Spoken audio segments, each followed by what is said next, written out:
Well, hi there. Well, welcome to the Idaho Reload. As you can already tell by the title, we are getting into the disassembly and reassembly of the Mossberg 990 Aftershock. So let's go ahead and jump down into that. Let me go ahead and switch screens here. All right. So we're just going to jump right into this, you guys. I hadn't seen any videos on this on the new Mossberg 990 Aftershock, so I thought this would be a good video for us to get out there, for everybody to be knowledgeable on how and what to do. And then so let's go ahead and do this.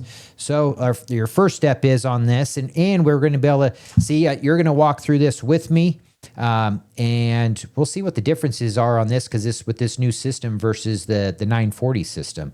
So anyways, the first step is to unscrew the magazine tube cap and take that off. And then we're going to slide this forward. And what I like already is on the M-locks, having this assembly being a separate unit. If you have any attachments on the M-lock slots right here, that you don't have to unscrew those or anything else, so that they just come off along with this.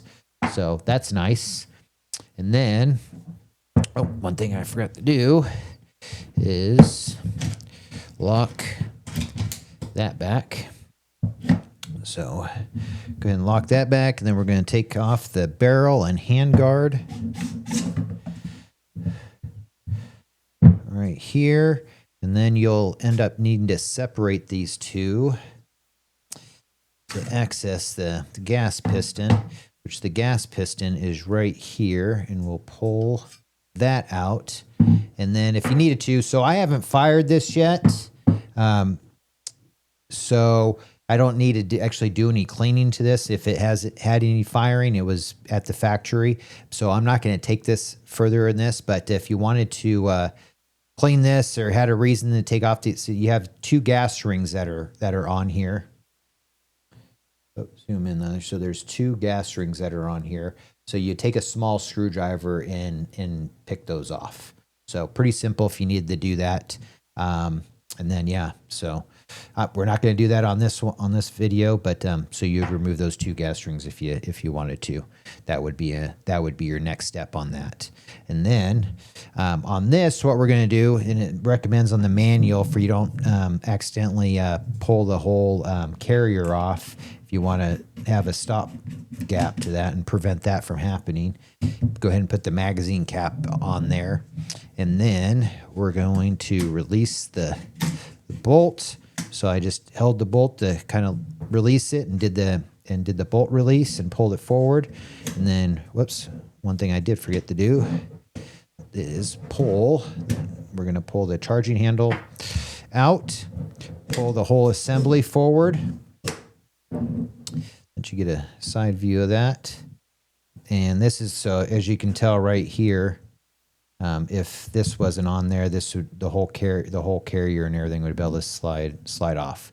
So then you just got the bolt sitting on there, and then you have it. And that's our full disassembly. If you wanted to get deeper into this, and I don't know why, if you need to, if you wanted to, I'm going to apologize for the noise in the background. Is my dog one of my dogs got their hands on a bone there, so it's kind of dragging against the floor. So I apologize if that noise is feeding through. But if you wanted to take the whole carrier off, they just said, that you can start making the reassembly more complicated if you did that.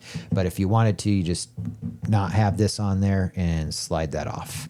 So, but that's and then if you wanted to go another step further and take out the trigger guard, all you'd have to do is punch out those two pins right there. It's universal. You do it either way, and you can pop that trigger guard out of there. So that's it. And I'm actually pretty impressed on how simple this system actually is. And this is actually a refreshing to the 940, because on the 940, even as simple as having I'm going to push this forward so don't risk pulling that off, on the versus the 940 in this, is that on this, let me get that up there, is that the magazine tube is capped off. So you don't have to The magazine spring doesn't come flying out. Don't have any of that. So, which is nice, because on the 940, that's kind of a pain. You risk on putting that magazine spring back in there, because it has to come out to be able to disassemble firearm, that you risk bending it, and anyways, causes that possible plunder of issues. I actually dread taking that apart. I actually had to replace the spring because I did bend one. But anyways, so let's go ahead and go to reassembling this. So all you do is put the bolt back on there, and then you pull it forward, and they say that you probably have to jiggle it a little bit to get it lined back up with the rails there. There we go. So we got it lined up with the rails, and then you'll push on the bolt release, get that slid home. Then we'll push the bolt, make sure the bolt's seated all the way back, and we'll put the charging handle back on there. And then we'll go ahead and lock the bolt back. And then we'll go and put the piston back in and slide it back into the hand guard. There we go. And then got all these years of watching other YouTubers and stuff doing this stuff around camera. I see what they're talking about when you're trying to do this stuff and not being able to pull stuff close to you makes things look more difficult than what they actually are, because you happen to have it out in front of you so much. So sorry, just trying to get this lined up properly here. There we go. Oh geez. All right. Sorry. So yeah, it's one of those things where it's a lot easier. Be easier if I had it closer to myself. So we got that lined up there, and then we're gonna take this, and you're gonna see there's a oops, wrong way. There we go. You're gonna see right there that there's an angle cut right there. So that actually matches up with the angle on there, so you know that you're putting it on the right way and not backwards.